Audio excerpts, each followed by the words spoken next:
On today's episode of the Duck 503 podcast, we're going to be doing our pre-season Pac-12 football power rankings. I'm your host, Dominiqk Peterson. This is the Duck 503 podcast where we talk all things Oregon football. Let's get into it. Welcome to the Duck 503 podcast, talking all things Oregon football. With your host, Dominiqk Peterson. Let's go.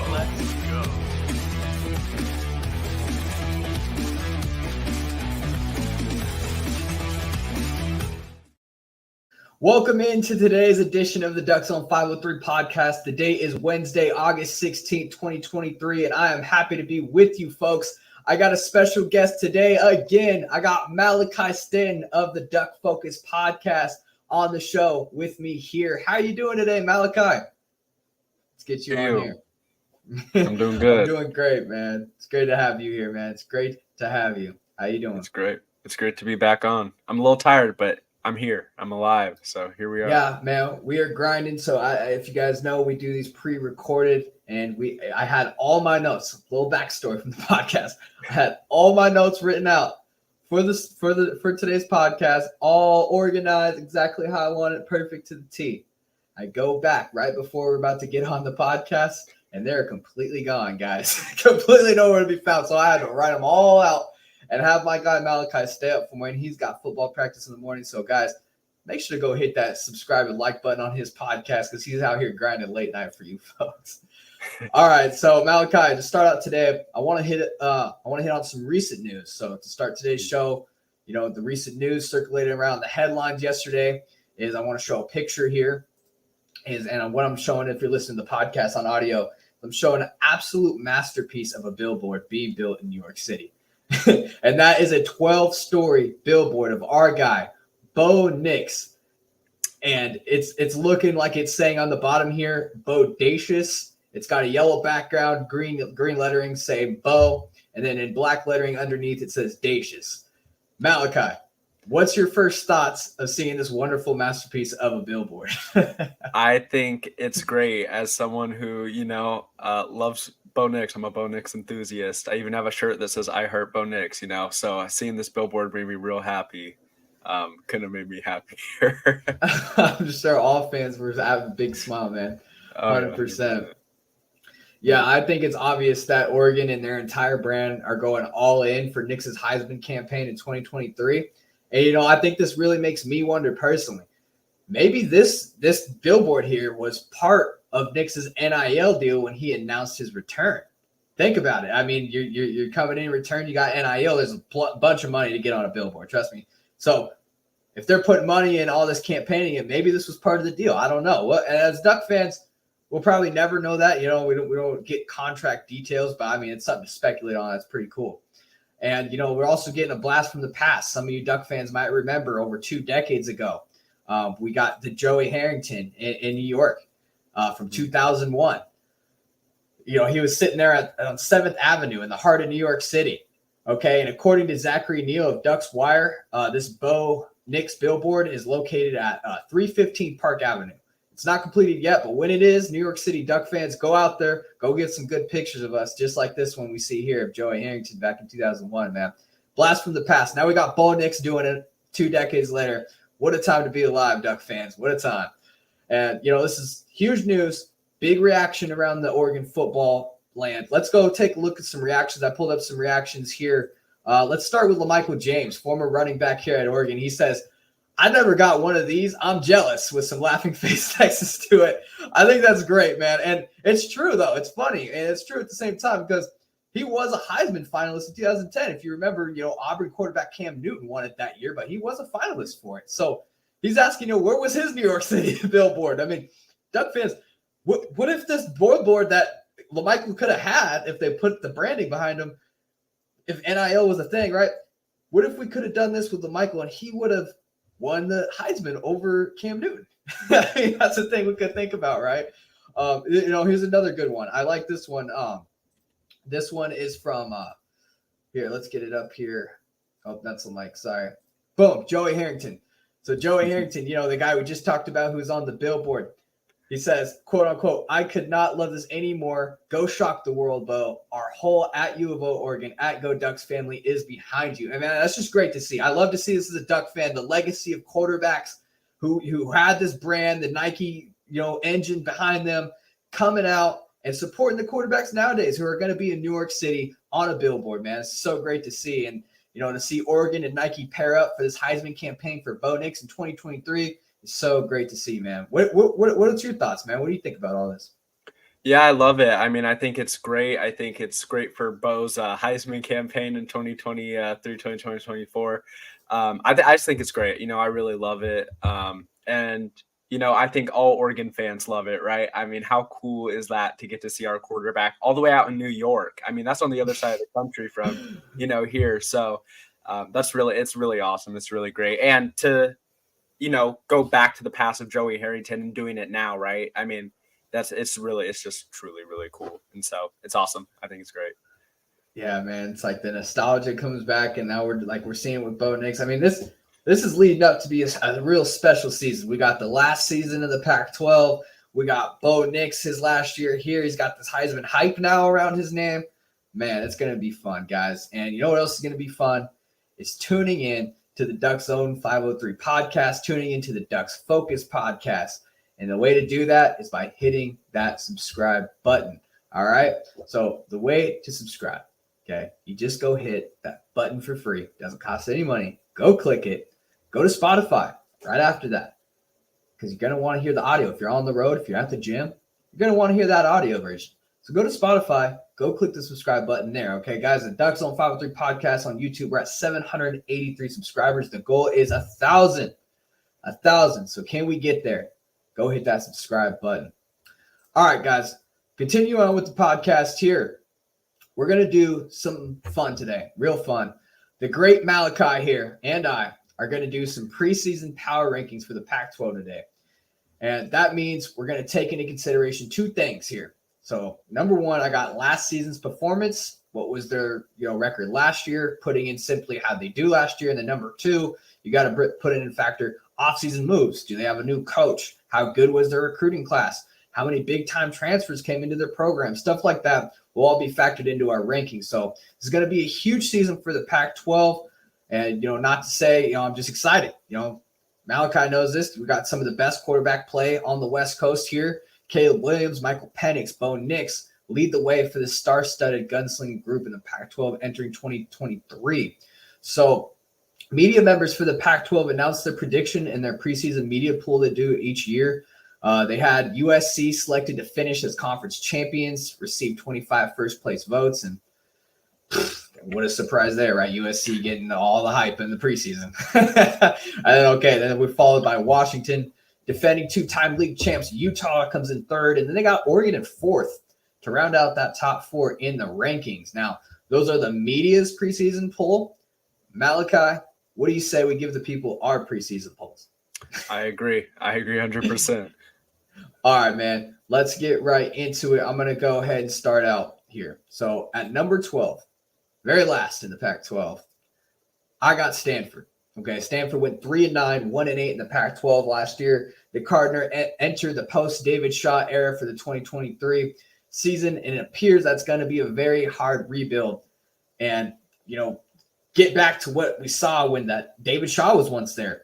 Yeah, for me, it felt like almost every year during the Chip Kelly era when Oregon was at their peak, that Stanford kid just kept knocking off Oregon. We all remember that in specific 2012-2013 season where we had that 17-14 loss at Stanford that kept Oregon out of the national championship game. And I'll say it to this day, guys. I'll keep saying it till the day I'm in the grave. Oregon would have easily beat the brakes off that Notre Dame team in that national championship game. No doubt about it. Oregon was 3 points away from being a national championship. But what we did, we seen Bama go to that national championship game, beat the brakes off Notre Dame, and there is your national championship. They get another one to put in their case. So gone is the great David Shaw, who produced the likes of Christian McCaffrey and Andrew Luck. I mean, those are some big-time players. And in his first year at head coach at Stanford, Troy Taylor steps in. Now, Coach Troy Taylor is going to have a big-time challenge on his hands. He's going to have to break in a new quarterback who has limited experience on the offense. So for the Cardinals, they're going to need a lot of help. And then you look at the Cardinal on the other side of the ball. Defensively, this team allowed over 36 points per game in the conference last season. Didn't get much help through the transfer portal, had a really bad recruiting class. This is going to be a rebuilding year, simply to put it, for the Stanford. Maleki, who do you got at number 12? Yeah, number 12, I also have Stanford, and I couldn't have said it better. I think it's gonna be a tough year, I think, for Stanford. It's a rebuilding year. I think the next kind of couple teams I have on my list are, it's just a rebuilding year, and there's nothing wrong with that, right? Not to say that they're not going to be good programs in the future, but this upcoming year, I just have them, just rebuilding. And, again, nothing wrong with that. Offensively, it's looking like Ari Patu might be the quarterback. There's some controversy there. We're still not really sure. We still have EJ Smith, which is kind of the main, tailback, running back on the team that's left, right? Quite a few guys left Stanford, and that, it's tough. It's tough right now in the Stanford offense. Defensively, the main name that stuck out to me that is still there was David Bailey, right? Last season, he had 8.5 tackles for loss, 2.5 sacks, and that's about it. That's left, and that's tough. That's tough on a team. And so, again, I have them just kind of rebuilding. And as you said, the 36 points, that's tough. That's really tough. And so, again, I have Stanford in a rebuild year, and so that's why I have them at number 12. Yeah, me, you, Pac-12 media all agree that Stanford is going to be last in the conference. So one thing to look out for, I guess, the storyline for Stanford is will they finish last? That's a big if they don't, watch out. Troy Taylor might be doing something there. And and I look at 2024, they're up there in the recruiting rankings. They're actually silently building a nice little class in 2024. So watch out for Stanford, man. They got a lot of questions in which conference they're going to be in and stuff like that. So that doesn't help, but watch out, man. Stanford rebuilding year. They've been good before, but let's keep it going here. I'm going to go ahead and go to my number 11 team. I got Cal for number 11. Last season, they were 4-8, 2-7 in the Pac-12. Now, this appears to be a hot seat year for the Golden Bear head coach, Wilcox, entering his 6th year. Now, he has 30 games won and 36 games lost since getting hired in 2017. And I got a feeling this is going to have to be a make it or break it year for Wilcox. The Golden Bears struggled mightily to put up points last season, only averaging 23.9 points per game. That was good for 96th in all of college football. Fun fact here, points Cal scored last season was only 287 versus points Cal opponent scored last season was 334. To put that simply, they got blown out, man, in a whole season, if you want to put it against a statistical point output. Now, there have been a few times where this defense has shown to be a strength for some of these Wilcox-led Cal Bear teams, but last season was certainly not one of them. The Bears have 2 really good linebackers on this defense and look to shore things up on offense with the new transfer quarterback to lead the way. TCU transfer quarterback Sam Jackson joins the team, who put up 965 yards and 5 touchdowns last season. They also have sophomore running back Jaden Ott, who appeared to be someone they can build around in that backfield. You can't forget about wide receiver Jeremiah Hunter, who could also be a lethal weapon to whoever quarterback wins the job there for Cal. Again, though, there's a lot of hype I'm kind of putting into Cal. All those guys are not very talented as the rest of the Pac-12. How many talented guys and at the wide receiver quarterback position, I just don't think Cal's offense is going to wow anybody. I don't think their defense is going to wow anybody. They do have a good pair of linebackers, so I can point to that and put them over Stanford. But other than that, I don't think they're going to do much this year, man. Who do you got at number 11? Yeah, number 11, I got Colorado. There's a lot of talk about Colorado, but again, there's so much uncertainty right now with Colorado that I felt when I was making this list, I could have put Cal there. I could have put, I had to put Stanford kind of in the last, but I was kind of looking through the teams and I felt like there was so much uncertainty right now. Colorado, we don't know what to expect from Shedeur Sanders, right? We don't know what to expect from that offense, even that defense, and the leap, right? He's coming to the Pac-12, right? He doesn't have that experience yet. And so it's going to be interesting to see. Their schedule was another big thing for me this season. They do not have an easy schedule. They're going to be playing teams like TCU and Nebraska to start off. They have multiple, Pac-12 games that are going to be tough. They're playing Oregon in Autzen. I mean, there's so many things for their schedule that it's going to be a tough season. And then again, so many transfers out. That was in the headlines, right? For the last how many months that they were losing so many players, right? And had some guys coming in, but as you look at their roster, there's really not a ton of guys, right? When you're looking at their roster that you're like, wow, that's going to be great, right? So really overall, I had to put Colorado at 11 because I just felt like there wasn't enough on their roster to make me go, wow. Their schedule was making me go, that's tough. That's going to be really tough. And there was just so much uncertainty. So all of that combined, I have them at 11.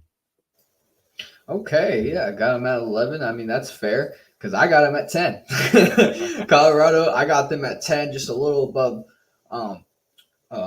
Who was my last team? Sorry, I'm drawing a blank. Cal, yeah, just a little above Cal. So last season, yeah, Colorado did go 1-11, 1-8 in the Pac-12. It was a god-awful season for Colorado last season. Historical statistical lows in all major statistical categories. It was a very bad football team.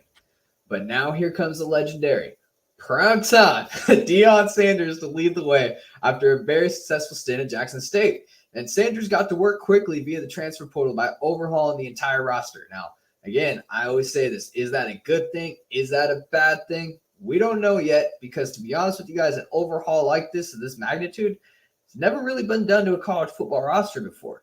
So an overhaul like this, in my opinion, probably isn't the best thing to try to build a championship chemistry, trust, and camaraderie. So you're basically starting at zero, right? So that's tough to do. But to be honest, on the other hand, you probably needed to do that for a team that just went 1-11.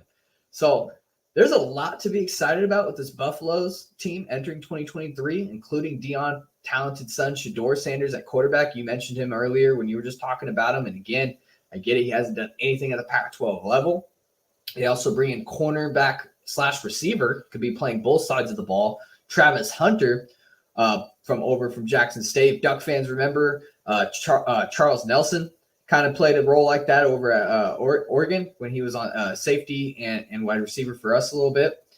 Colorado finished with one of the nation's top transfer portal classes, so it's going to be fun to see what they can do in year one of Deion Sanders. And I know what some of you are thinking, you guys, maybe some of you guys might give me heat for putting Colorado over Cal, but I just feel that Colorado has a little bit more potential than Cal does as a team.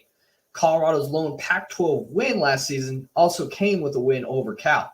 So for me, entering 2023, I think Colorado has a little bit more potential than the Cal team does. I do agree with that point, and I didn't even think about that when I was writing my notes, Maleki, as you came up with a good point, as you said, that schedule is damn hard. So that does probably factor into that a little bit, but still, overall, if this Colorado team can gel and put it together, I think they have more talent than that Cal team.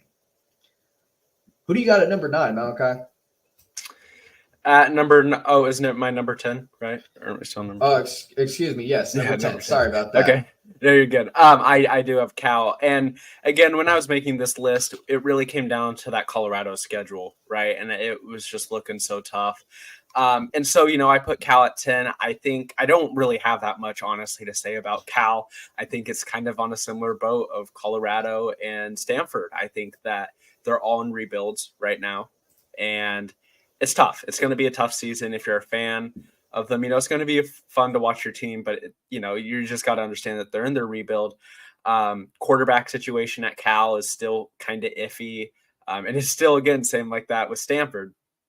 Bringing in TCU, transfer quarterback Sam Jackson, he did kind of impress in spring, but, again, we got to wait and actually see him play. And again, defensively, not much. And so I really think that this season it's just kind of going to be riding the wave, I guess you could say, for Cal. But again, me putting them over Colorado was just, again, kind of based off of schedule. And I really don't think that either of these teams are going to have a ton of wins this season. So I kind of just put them in a spot and kind of focus more on my top teams in this list. But again, that's why I have Cal at 10. Okay, yeah. I mean, I was kind of, it's kind of like flip a coin for any of these teams, putting them there towards the bottom. So where you get to the top is where the juicy part comes in. Okay, so for my number 9 team coming in, I got Arizona State. Arizona State went 3-9, 2-7 in the Pac-12. Not impressive, I get it. But in comes former Oregon offensive coordinator, and now new head coach of the Arizona State football team program, Kenny Dillingham, steps in to take the reins after that whole Herm Edwards debacle, man. It's good to have a young coach in now. So Dillingham spent a few seasons building reputable offenses at Auburn, Florida State, Oregon, before taking to the Sun Devils in 2023. He led Oregon to 36.2 points per game, number 12 in all of college football, 491.9 yards per game, number 8 in college football, and 6.9 yards per pass. That was number 5 in all of college football, folks. The Oregon football offense and Bo Nix were electric last season under Dillingham. He's young, he's smart, and he's an up-and-coming coach who's been virtually successfully everywhere he's been.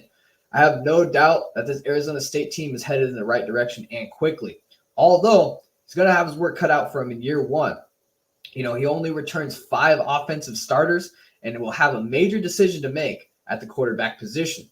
Notre Dame transfer Drew Pine comes in, and 5-star freshman Jaden Rashada will also come in and battle it out for that quarterback 1 spot. They're going to have to be an upgrade at the defensive side of the ball as well. The Sun Devils gave up 34.5 points per game last season. Although, I'd like to point this out, they did beat the Huskies last year. All right, Maleki, who do you got at number 9? Yeah, number 9, I also have Arizona State. And, you just kind of covered actually most of what I had kind of put down, because there really wasn't much, right, to cover on Arizona State. They have Kenny Dillingham coming in, that quarterback battle, right, between Drew Pine and Jaden Rashada. It's going to be an interesting one to see, who Kenny Dillingham chooses. We saw Kenny Dillingham work with Bo, right? And, now we all love Bo, right? So it's going to be cool to see what he does with Jaden Rashada and, maybe Drew Pine. But overall, offensively, not much going on there.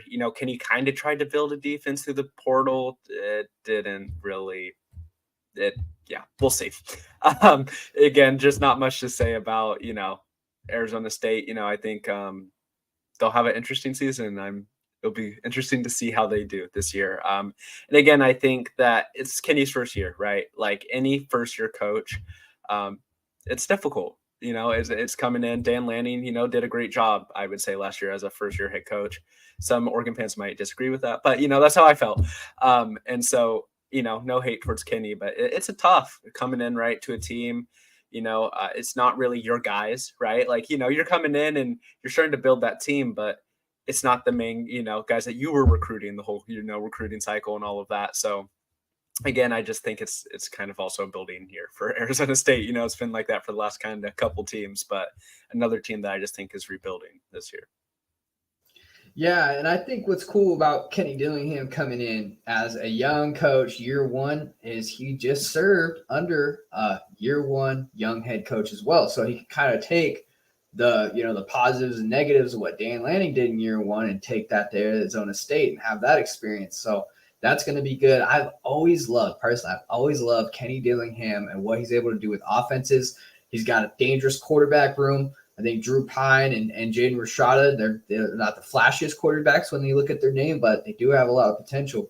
And, Arizona State, the state of Arizona has always been known for some good offensive players. Now, like you said, Dillingham, is he able to build a defense? We don't know because we never seen how he is building defenses. We only know his offense. So that's going to be interesting to watch. All right, let's go to my number 8 team. At number 8, I got Arizona.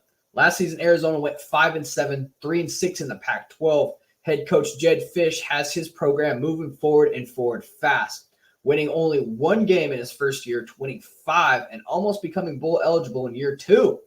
What a jump from the Wildcats, guys. It's going to be exciting to see what year 3 brings under Jed Fish. And I think big things are holding, some big things are holding back, Arizona from making a bowl game.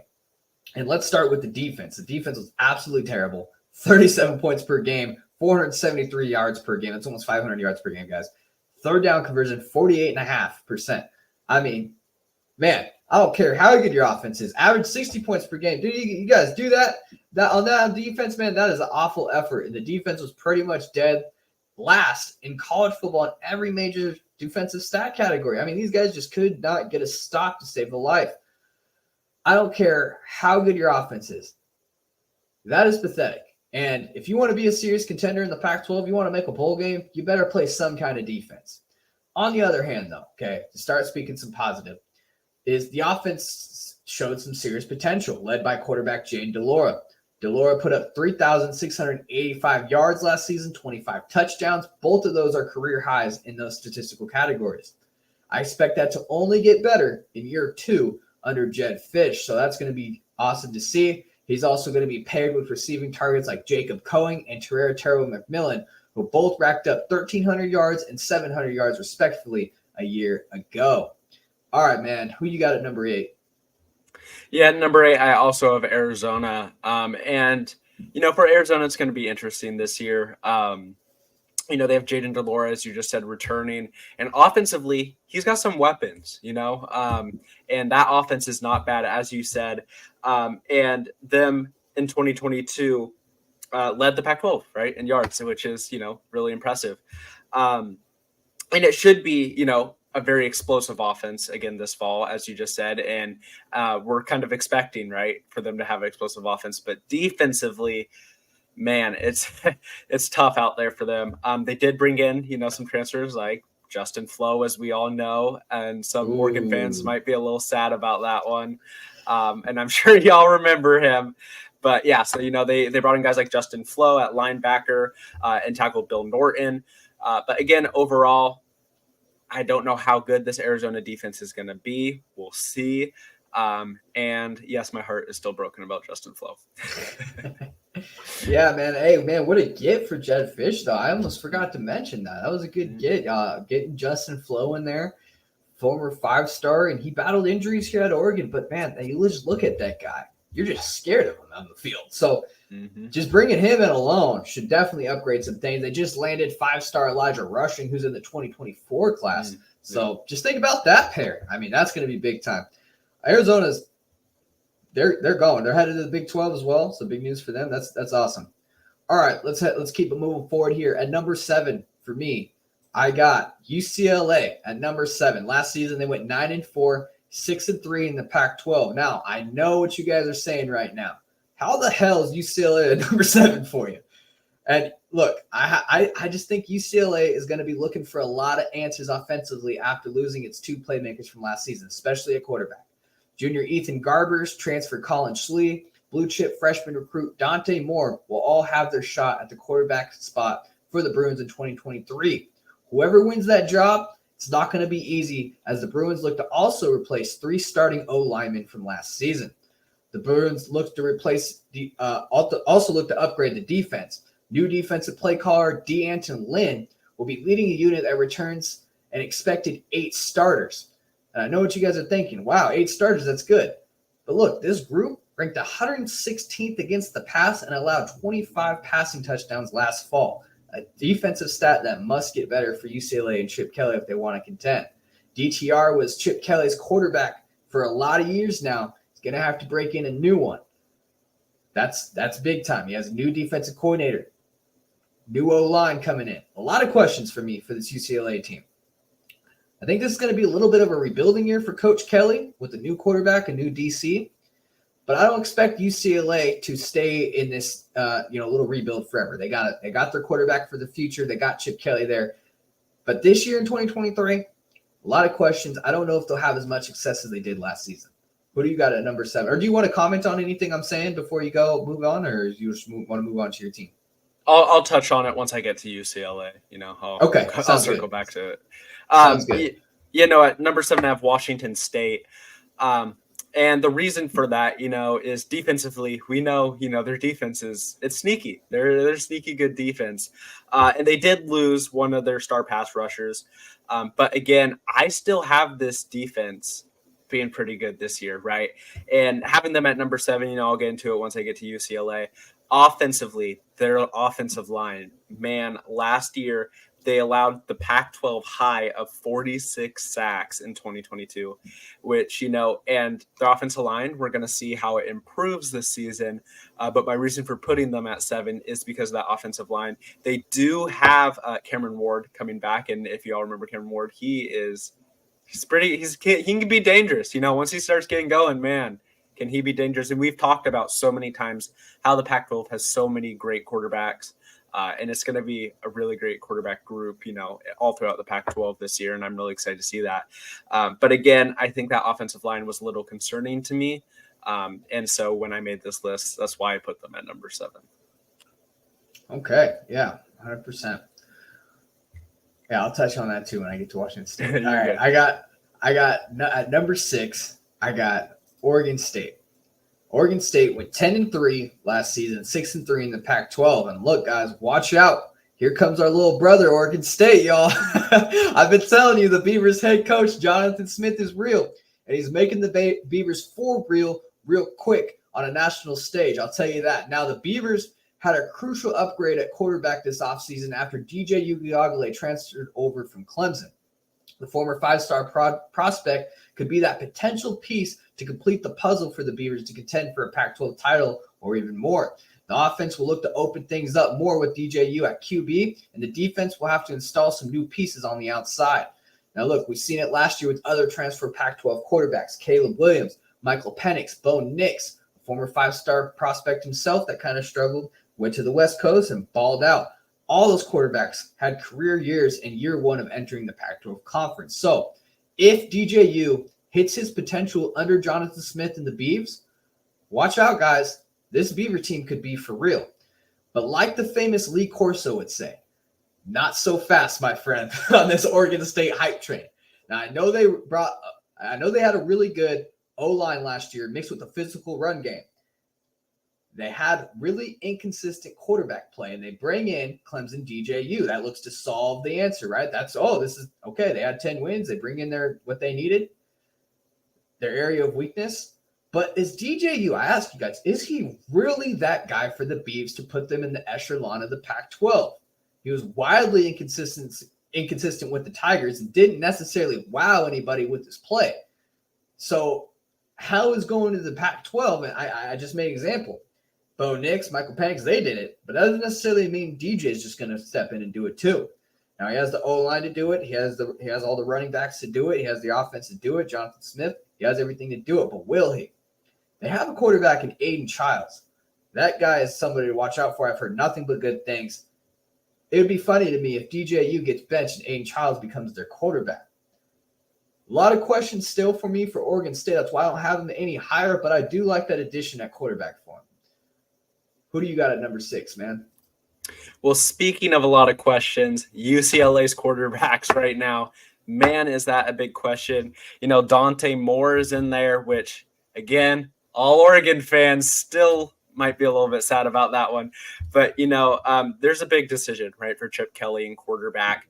And, again, they also lost some key players, right? On offense, though, they did bring in some guys that are impact players. They brought in a couple of offensive linemen. And underrated, I personally would say, is Carson Steele, right? And we just talked kind of a little bit about it. But he had 1,556 yards, right? And 14 touchdowns. And that is not bad numbers, right? And coming in, I think he's going to be pretty good for UCLA. Although they did lose Zach Charbonnet, which if all Oregon fans remember last year when we played UCLA, he was a key player. He was really good, and so that's a tough loss for UCLA to take. Defensively, they got to play better on the defense. Last year it was tough to watch a UCLA game as for their defense, and so I think it's going to be interesting to see how their defense performs this year compared to last year. But they need to perform better. There's no question about that.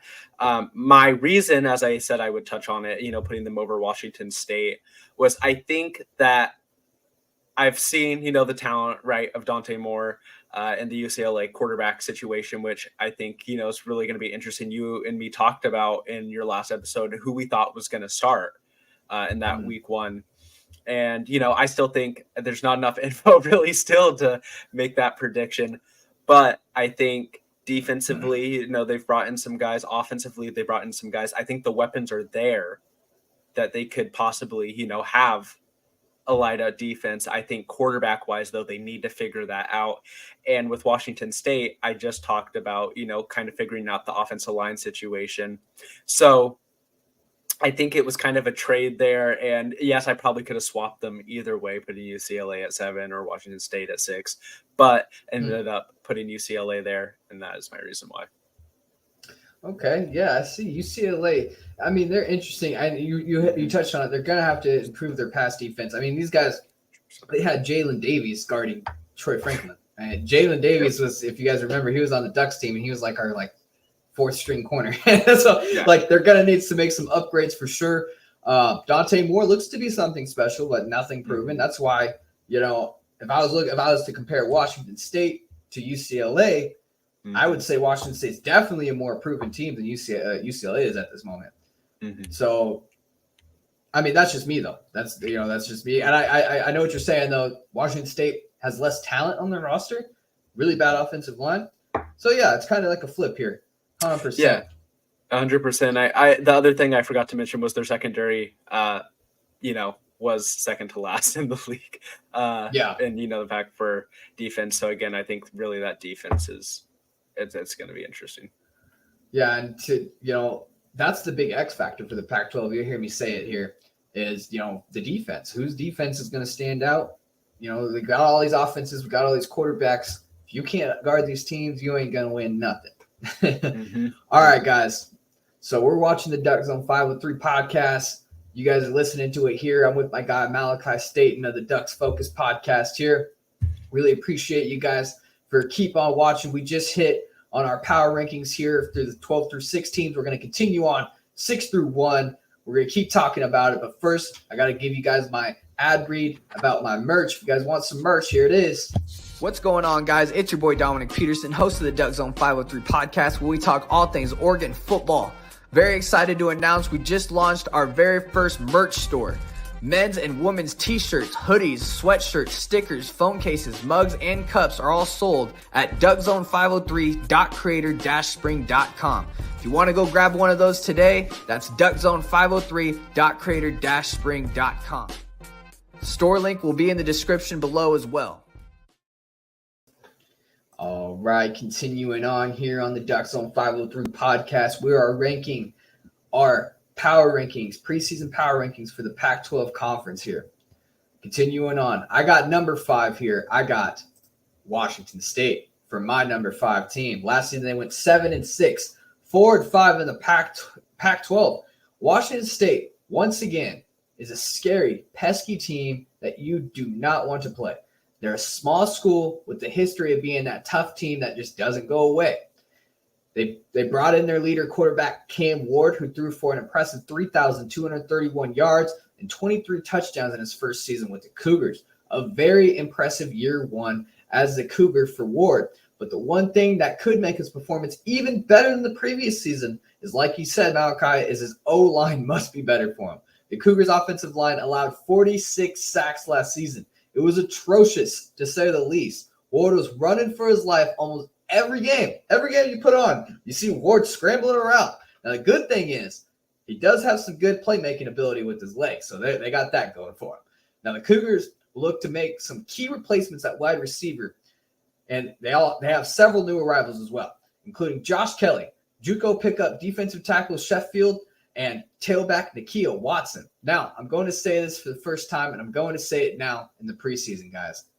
I have the Washington State Cougars as my dark horse to win the Pac-12 title this year.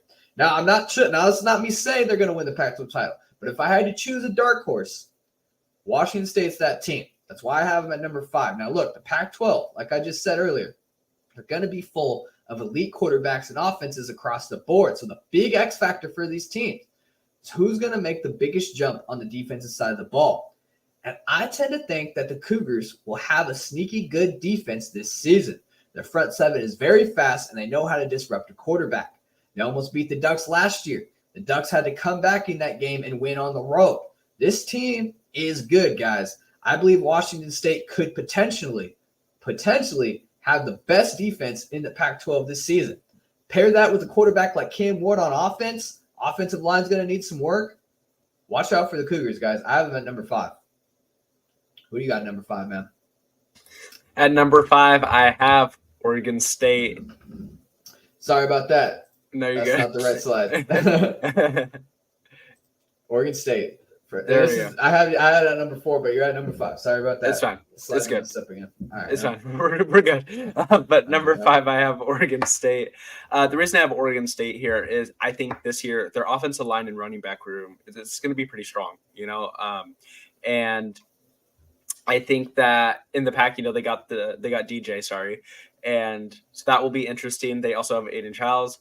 We'll see who starts, right? It's looking like it's going to be DJ right this year, but I think in the future, I think they might have a future guy. He seems nothing proven yet, but I think he's going to be pretty talented. He seems like he's going to be pretty talented. Defensively though, they lost some key defensive guys in that it's going to be a little bit more difficult this year, but I think that their defense is still going to be pretty strong. We watched their defense last year. Oregon fans all remember the Oregon versus Oregon State game. And that one was a little tough, but they're still going to have a stout D-line. There's no doubt about that. And so, bringing in the quarterback situation, I think is the main iffy part for me. I really don't know exactly how that's going to go this year. I think, we'll know after a couple games into the season how that's going to go. But overall, I would say that their defense is still going to be kind of strong. And I really think that offensive line and running back room is, a key factor for me putting them here at number 4. Number 5, my bad. Looking at the slide. The graphic, okay, my bad, guys. The graphic says 4. That's my bad again for messing up the graphic. It's supposed to be 5. Sorry about that. No, you're good. You're good. I just looked at the slide and saw 4. Yeah. Sorry, 5. Yeah. The reason I have them at 5 is for that reason. Okay, sweet. So, yeah, Oregon State looks to be really good. Jonathan Smith, they bring in DJU. I don't know how good he's going to be. If he's really good, if he reaches his potential, watch out for the Beavers. I agree. They look to be dangerous. For my number 14.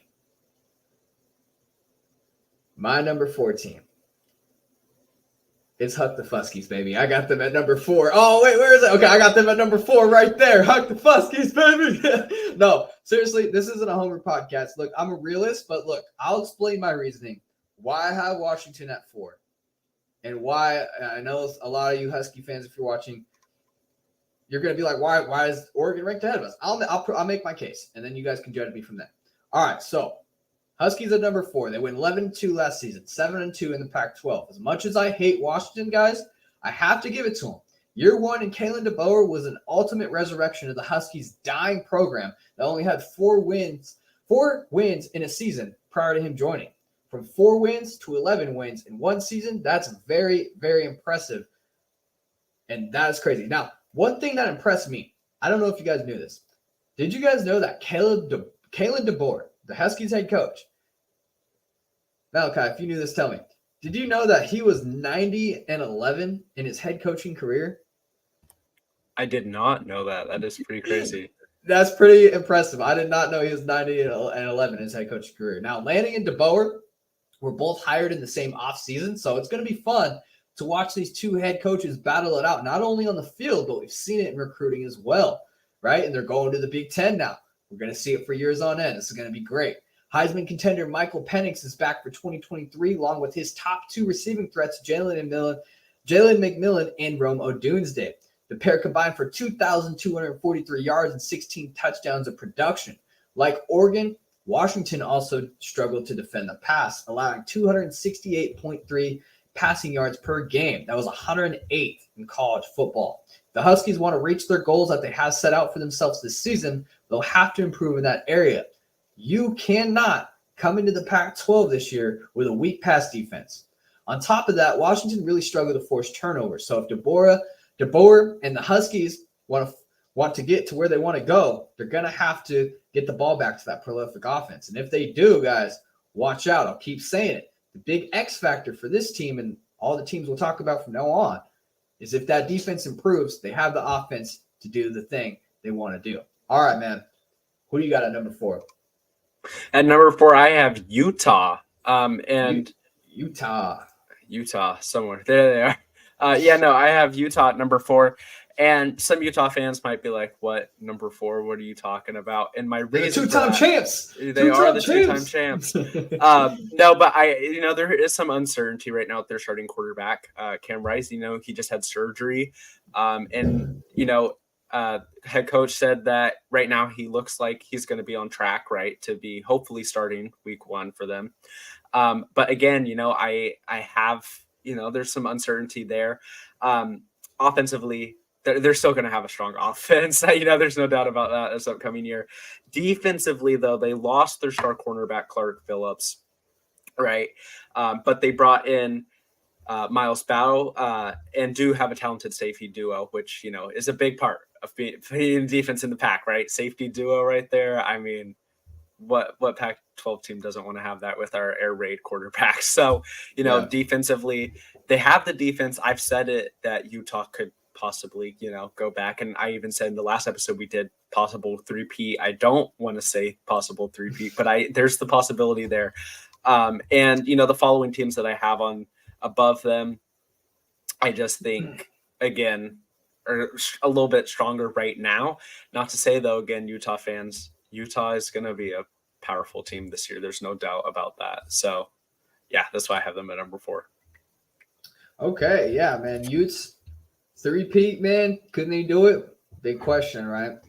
Speaking of the number 3, I got Oregon at number 3. So, yeah, I got the Ducks here at number 3, right above Washington, guys. So, and I'll speak on that.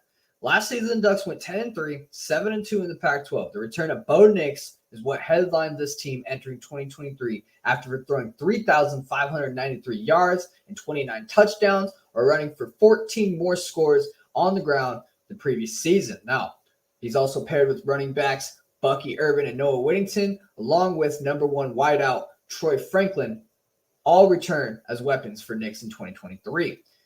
Last season was a very good one for the Ducks. 10-win season in year 1 under Dan Lanning. Offense, Bo Nix was awesome. Got some things to complain about the defensive end, though. There are a few holes to replace after a few key departures, and Lanning can show that he can do a very good job at patching those holes up quickly. He added in transfer edge Jordan Birch among 15 incoming transfers in a top 10 portal class this offseason. Linebacker and corner were the main areas of weakness for the Ducks, and they will need definite improvement if the Ducks want to reach the goals they have set out for themselves this season. The Ducks allowed 270 passing yards per game and 48.5 third down conversion rate. That's been a few seasons now that they have allowed close to 50% on a third down conversion rate. They can't get off the field. So the defense just simply couldn't get off the field. Dreadful pass rush allowed elite quarterbacks to throw against them all season. The Ducks also lost their offensive coordinator, Kenny Dillingham, to Arizona State and looked to replace 4 starters on the offensive line. Some areas the Ducks will look to shore up this coming season. Now, I know a lot of you guys will probably be asking me why I put Oregon ahead of Washington, even though Washington beat Oregon in the head-to-head. In my opinion, guys, I think Oregon did more in the offseason than Washington did to upgrade their areas of weakness. Oregon's 2023 recruiting class finished 7th in the country compared to Washington's 27th finish, according to On3 Sports. Oregon's transfer portal class finished 5th in the conference compared to Washington's 6th. Dan Lanning brought in Jordan Birch from South Carolina and 5-star edge Mateo Uiagalelei to upgrade things up front and also returned a lot of production there as well. On the back end, you bring in Kyrie Jackson from Alabama and Tyshim Johnson from Ole Miss to bring in that SEC physical presence on his second year of the defense. So overall, the reason I have the Ducks over the Huskies in my power rankings is because Dan Lanning and the Ducks did a lot more to shore up their weaknesses coming into 2023. All right, my guy, who do you got at number 3? At number 3, I have Oregon. And, my reason for that is I think, as you said, there was a lot of holes to fill, right? We lost our main cornerback, right? Big, yeah. It's a pretty big deal. And we saw how our defense played last year. Although Dan Lanning and our coaching staff did a good job, I would say, at patching those holes. They brought in guys like Jordan Birch, right? I think I have it, right here, 3.5 sacks last year and 32 tackles. They brought in guys like Trayshawn Holden, Tez Johnson, Evan Williams, multiple guys, right? I mean, our transfer portal, right? I think were we in the top 10? I think it was 10, right? It was right in that number range. Yeah. We had a really good, transfer portal class, and I would say they really put in the work. And I'm gonna give you guys a little spoiler. I have Washington at 2, but I actually originally had them tied, which wasn't something I could do on the list. So I had them, right there. But I think that both the offenses are going to be incredible this year. I have no doubt about that. The offensive line is a little bit of a thing for Oregon, right? Having to fill that gap there. But again, as you said, we have guys like Troy Franklin, our running back duo, right? Like we have so many weapons on offense. I think wide receiver wise, it's going to be a little bit interesting to see who our wide receiver standouts are this year. Not concerned about that running back room at all. But other than that, I would say that offensive line, is a concern. Our secondary playing better this year, I would say that definitely needs to happen. Tackling wise, right? Last year, that was a big concern for Oregon was tackling. If you ever watched an Oregon game, you would know our tackling wasn't quite all there last season. It's something that Oregon definitely needs to improve on. So that will be something to look for. I think a lot of this in the first couple of weeks, right? We'll be able to see how Oregon improved in the offseason on these things that they needed to fix. And again, me having them tied with Washington, I think they were right there. And that means, when they play each other this year, I'm excited to see because me having them right there kind of tied with each other is going to be exciting. So, yeah. Yeah, man, that's great. And I'd agree with that. I mean, these teams are neck and neck. That's what's going to make this October 14th matchup in Seattle so great is these are pretty similar damn teams when you look at them. I mean, they have the great quarterback. They have the great wide receivers. They have a fair defense, right? Which one of those teams are going to have a better defense? And the reason why I put Oregon a little bit ahead is just I think through recruiting, through transfer portal, I think Oregon did a lot more to address those issues than Washington did. Now, Oregon's offensive line, big issue. I don't know. I wouldn't call it an issue. Sorry, let me rephrase that. Big question mark, so to speak, because we do have talented guys up front that we know can play. Now, how do they gel together as a squad is a big question. While Washington, their offensive line, I'd probably give the lean to them. They probably have a better offensive line at this moment coming in, I would say. Now, we see it by October 14th, that sentiment might change. But, yeah, big debate there, and it's great. That's what makes this rivalry great when these teams are so good. All right, guys, so another one that might surprise you here. Another one for you guys here. I got number 2, USC. I had a lot of them have them at number 1. The media poll has them at number 1. Your boy Dominiqk Peterson from the DucksFocus 503 podcast got USC at number 2. Last season they went 11-3, 8-1 in the Pac-12. Heisman Trophy winner Caleb Williams leads the way for the Trojans in 2023 after an impressive 11-win season. A little bit of a rocky ending though, as the Trojans got throttled by Utah 47-24 in the Pac-12 championship, and then an embarrassing 48-45 loss to Tulane in the Cotton Bowl. Entering 2023, Caleb Williams looks to chase his second Heisman Trophy while leading one of the nation's most dangerous offenses. It will be interesting to watch how well the Trojans' O-line can protect Williams as they look to replace 3 starters from the previous season. There's always a lot of talk with USC in the college football playoff when they seem to be rolling. Well, if they have aspirations to reach those heights, like most Pac-12 teams do this year, they're going to need to upgrade their defense. An abundance of missed tackles, almost allowing 30 points per game, around 43% third down conversion rate, around 5 yards per carry on the ground is what the Trojans allowed last season. A big reason why Utah and Tulane throttled them offensively. No question the offense will put up points. Now, what would that Lincoln Riley defense do is the big question. USC finished with one of the top transfer portal classes once again, led by big former Georgia defensive lineman Bear Alexander, who gives Lincoln Riley a huge disruptor to work with up front. While his defense looks to take a step forward in 2023 for the Trojans, I think they just might with Bear Alexander. It might be a little smidge better, but on the back end, I don't know how good those guys are, right? I like what they did up front with that Bear Alexander thing, but on the back end, is it going to be different? I don't know. Who do you got at number 2, Maleki? You're on mute, my guy. There we go. Yeah, no, my mic wasn't wanting to unmute. I was clicking it, but it wasn't doing it. Number 2, I have Washington. And, I think we just covered, most of Washington because we just talked about it quite a bit. But again, yeah, I think having Michael Penix Jr., right, I think that's a big deal. They have some guards that they have to replace on their offensive line as well. Again, we just talked about how similar Oregon and Washington are right now. And that's, again, what is going to make it so much fun. Right on my notes right here, I have in bold 50-50 tie between Oregon and Washington on my ranking. And again, I just think the similarities are there. I think Washington does have a pretty solid defensive line coming up this upcoming year, but the secondary is the main thing that's concerning for Washington. Are they going to be able to tighten it up? Are they going to be able to, stop these air raid quarterbacks in the Pac-12? Something we've been talking about all night so far. Are these defense going to be able to step up to the plate and be able to compete against these crazy offenses? It's, only time will tell with Washington. But again, as we just talked about, it's going to be interesting to see. I'm excited to see it. But yeah, no, again, I have Washington at 2, but really tagged with Oregon because I think both of them are just so similar programs right now. You can't just put one above the other. I feel like, it's almost a little bit too difficult to do so. So. Yeah, 100%. I agree. All right, let's move it on here. Number 1, for me, that only leaves one team. For you, you can do some guessing right now, but for me, I got Utah at number 1. Another surprising one. The top half of my rankings are definitely going to be debatable. A lot of people might call me a dummy and hop off the podcast, but hey, I'm giving you my case here. Last season, Utah went 10-4, 7-2 in the Pac-12. I know a lot of you are just freaking out by having Utah number 1. It's like, how can you? But here's my answer.